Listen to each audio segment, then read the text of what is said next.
بسم اللہ الرحمن الرحیم۔ محترم دوستو، آج کی ویڈیو میں ہم آپ کو بتائیں گے کربلا معلیٰ میں تمام شہادتیں ہو جانے کے بعد کیا واقعات رونما ہوئے اور کس طرح سے اہل بیت کے لٹے پٹے قافلے کو باغی قرار دے کر کربلا سے دمشق یزید کے پاس لے جایا گیا۔ یزید ملعون کا حکم نامہ آیا کہ اس قافلے کو ابن زیاد کے پاس چند دن کوفہ میں قیدی رکھ کر پھر انہیں پابندے سلاسل کر کے سروں کو نیزوں کے اوپر رکھ کر ایک جلوس کی شکل میں دمشق میرے دربار میں پیش کیا جائے۔ قافلہ روانہ ہوا اور ابن زیاد نے کئی دن آقا کے گلشن رسالت کے ان پھولوں کو، ان کلیوں کو قیدی بنا کر رکھا اور پھر دمشق کی طرف روانہ کر دیا۔ اس پورے قافلے میں صرف ایک ہی مرد بچ گئے تھے اور وہ تھے امام زین العابدین، جن کو بیمار کربلا بھی کہا جاتا ہے کیونکہ یہ بیمار تھے اور جنگ میں شریک نہ ہو سکے تھے، اور ان کے علاوہ حضرت سیدہ زینب رضی اللہ تعالی عنہ کی صاحبزادیاں تھیں۔ تاریخ کی کتابوں میں لکھا ہے کہ چلتے چلتے اس قافلے سے پانی ختم ہو گیا۔ انہوں نے قافلہ روک دیا اور کہا کہ پانی لے لیں۔ یزیدی قافلے کا سربراہ اس چلچلاتی دھوپ میں صحرا میں پانی کا انتظار کرنے کے لیے رکا اور اپنے لیے ایک خاص خیمہ نصب کروا دیا تاکہ وہ اس خیمے کی چھاؤں میں بیٹھ کر پانی کا انتظار کر سکے، جبکہ حضور کریم صلی اللہ علیہ وآلہ وسلم کی پاک شہزادیوں کو تپتے صحرا میں گرم ریت کے ٹیلوں پر بٹھا دیا۔ پورا قافلہ اسی حال میں ان کے پانی کا انتظار کرنے کے لیے دھوپ میں تپتا رہا۔ امام عالی مقام امام حسین کی پیاری لخت جگر سکینہ دھوپ میں گھبرانے لگی، گرمی سے تنگ آنے لگی تو اس چھوٹی معصوم شہزادی نے دیکھا کہ صحرا میں ایک چھوٹا سا ٹیلا ہے جس کے ساتھ ایک جھاڑی ہے، اس کا چھوٹا سا سایہ ہے۔ وہ چلچلاتی دھوپ میں اس سائے کو حاصل کرنے کے لیے اس جھاڑی کے سائے میں جا کر بیٹھ گئی۔ سخت دھوپ میں سیدہ سکینہ سائے دار چھوٹی سی جھاڑی میں ریت کا تکیہ بنا کر لیٹ گئیں۔ سیدہ سکینہ کی آنکھ لگ گئی۔ اتنے میں اس یزیدی قافلے کا پانی آ گیا۔ انہوں نے اپنی پانی کی ضرورتیں پوری کیں اور وہاں سے قافلہ روانہ ہونے لگا۔ جیسے ہی قافلہ روانہ ہونے لگا تو جس شخص کے پاس نیزہ تھا، جس پر امام عالی مقام امام حسین رضی اللہ تعالی عنہ کا سر انور تھا، اس کے ہاتھ سے وہ نیزہ چھوٹ کر زمین میں گڑ گیا۔ اس نے بہت کوشش کی کہ اس نیزے کو اکھاڑ کر آگے قافلے کے ساتھ چلے، پر نیزہ ایسا جما کہ پوری طاقت کے باوجود وہ نیزہ جس کے اوپر امام عالی مقام امام حسین رضی اللہ تعالی عنہ کا سر تھا، وہ زمین سے جدا نہ ہوا۔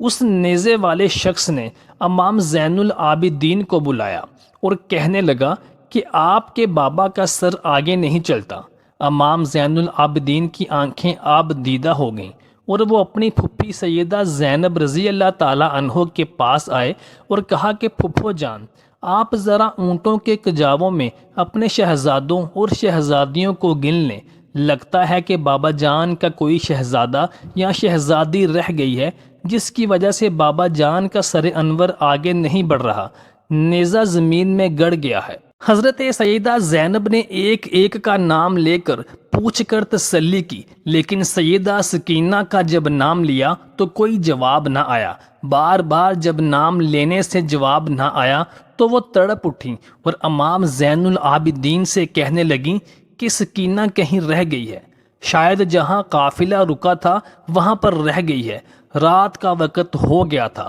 رات کے اندھیرے میں سیدہ زینب دوڑتی دوڑتی پیچھے پہنچی تو اندھیرے میں دیکھا کہ کوئی نقاب پوش خاتون ہے جو سیدہ سکینہ کو گود میں لے کر بیٹھی ہیں، ان کو چومتی ہیں، اور سکینہ اس نقاب پوش عورت کی گود میں میٹھی میٹھی زبان میں اپنی کہانی سنا رہی ہیں، کربلا کی کہانی سنا رہی ہیں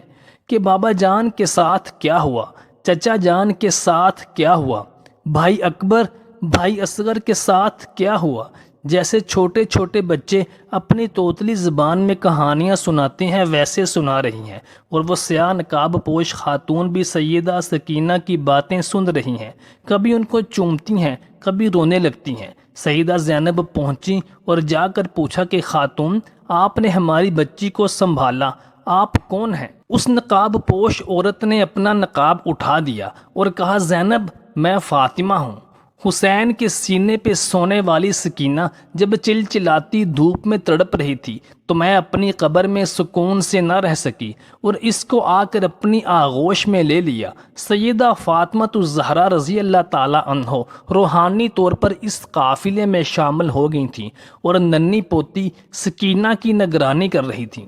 وہاں سے رخصت ہو گئیں تو یہ قافلہ آگے بڑھ گیا۔ دمشق میں پہنچ کر اس قافلے کو باغی قرار دے کر اور سروں والے نیزوں کو جلوس کی شکل میں آگے لے جایا گیا اور عام شہری اور لوگوں کو یہ بتایا گیا کہ یہ یزید کے باغی ہیں، انہوں نے یزید کے خلاف علم بغاوت بلند کیا تھا اور ان باغیوں کے خلاف یزید جنگ جیت گیا ہے۔ اب جشن کا سامان ہے، ہر طرف شادیانے بجائے جا رہے تھے، شہر کو سجایا گیا تھا۔ لوگوں کو یہ بھی معلوم نہ تھا کہ یہ جن کے سر نیزوں کے اوپر بلند ہیں، جن عورتوں کو باغی قرار دے کر باندیاں بنا کر کنیزوں کی شکل میں اس جلوس کے ساتھ ان کو لے کر جایا جا رہا ہے، یہ کون ہے؟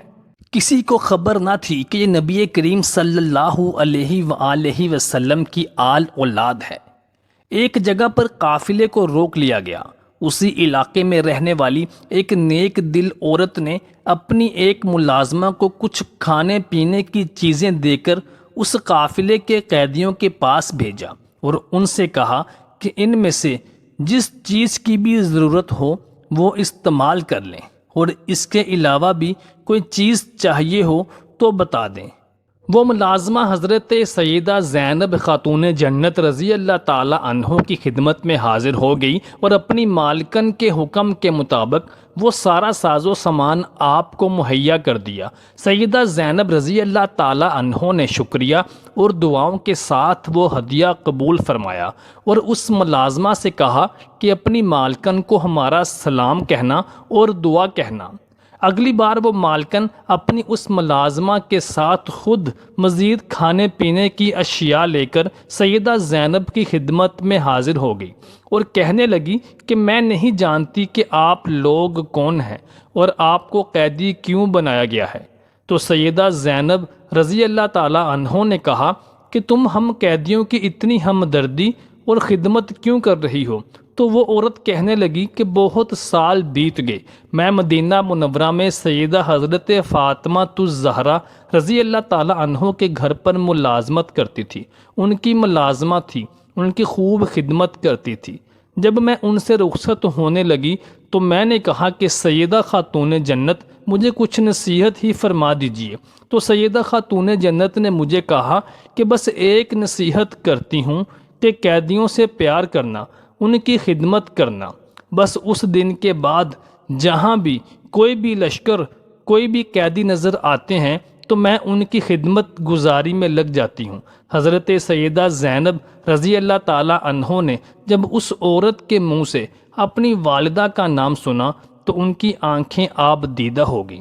اور کہنے لگی کہ اے عورت، بتاؤ میں تمہارے لیے کیا کر سکتی ہوں؟ تو وہ عورت کہنے لگی کہ آپ مجھے اللہ کی کوئی نیک پرہیزگار خاتون معلوم ہوتی ہیں، میری بس اب یہی خواہش ہے کہ جب حضرت فاطمہ الزہرا رضی اللہ تعالی عنہ کی نوکری کرتی تھی تو ان کے چھوٹے چھوٹے بچے تھے، حسن، حسین اور زینب۔ حسن رضی اللہ تعالی عنہ کا تو مجھے معلوم پڑا کہ ان کو شہید کر دیا گیا ہے، لیکن بس میری اب ایک ہی تمنا ہے کہ میں ان کے دونوں بچے حسین اور زینب کو دیکھ سکوں۔ سیدہ خاتون جنت زینب رضی اللہ تعالی عنہ رونے لگی اور اس عورت کو کہنے لگی کہ وہ سب سے آگے نیزے پر جو سر ہے وہ حسین کا ہے،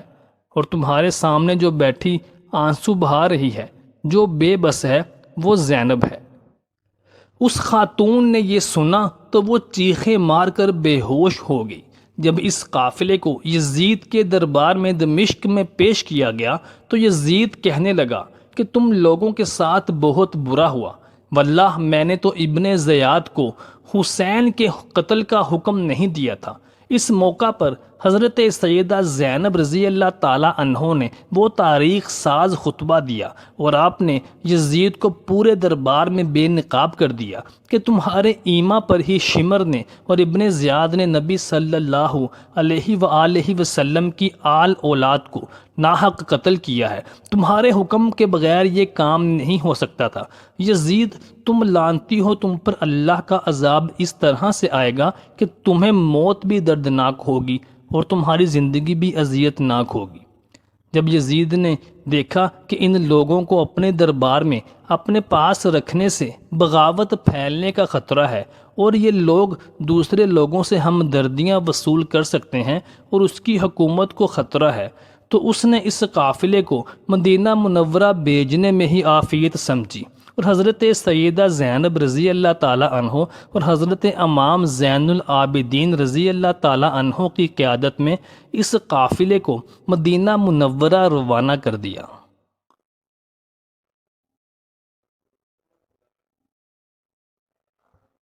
محترم ساتھیوں،